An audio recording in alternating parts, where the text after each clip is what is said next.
2024 November 22వ తారీఖున మహారాష్ట్రలో BJP alliance వస్తుందని చెప్పడం జరిగింది. 23వ తారీఖున అది ప్రూవన్ అయ్యింది. 2022 జార్ఖండ్ ఎలక్షన్స్లో కాంగ్రెస్ గవర్నమెంట్ వస్తుందని చెప్పడం జరిగింది. 22వ తారీఖున 23వ తారీఖున అది ప్రూవన్ అయ్యింది. ఈ వీడియో నేను చేసి యూట్యూబ్ ఛానల్లో పెట్టాను. ఆ వీడియో కింద డిస్క్రిప్షన్ లో ఇచ్చాను. ఇది నిజమా కాదా అనుకుంటే కనుక మీరు ఆ వీడియో లింక్ డిస్క్రిప్షన్ లో ఇవ్వడం జరుగుతోంది. ఆ వీడియో లింక్ ఓపెన్ చేసి చూడండి. ధనస్సు రాశికి అధిపతి గురువు. ధనస్సు రాశిలో మూలా 4 పాదాలు, పూర్వాషాఢ 4 పాదాలు, ఉత్తరాషాఢ 1వ పాదం ఉంటది. ఈ నక్షత్రం వాళ్ళందరికీ నేను చెప్పే వార ఫలితాలు వర్తిస్తాయి.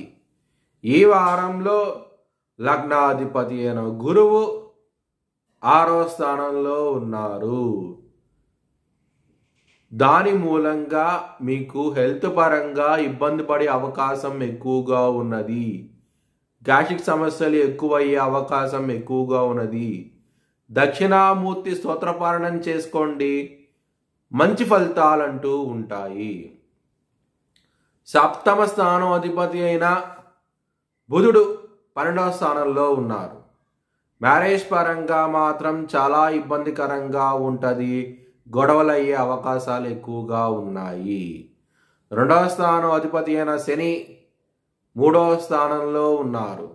దాని మూలం కుటుంబ పరంగా ఇబ్బంది పడే అవకాశం ఎక్కువగా ఉన్నది. పంచమాధిపతి అయిన కుజుడు కర్కాటక రాశిలో నీచపడ్డారు. దాని మూలంగా లవర్స్కి ఇబ్బందికరంగా ఉంటుంది. చాలా జాగ్రత్త అంటూ ఎక్కువ తీసుకోండి. మోసపోయే అవకాశాలు ఎక్కువగా ఉన్నాయి. దానికోసమై కుజుడికి జపం చేయించుకోండి, చాలా మంచి ఫలితాలంటూ ఉంటాయి. సప్తమ స్థానం అధిపతి అయిన బుధుడు సూర్యుడితో కలిసి ఉండటం మూలంగా కోర్టు కేసులు ఉంటాయి కనుక అవి మీకు వ్యతిరేక తీర్పు వచ్చే అవకాశం ఎక్కువగా ఉన్నది.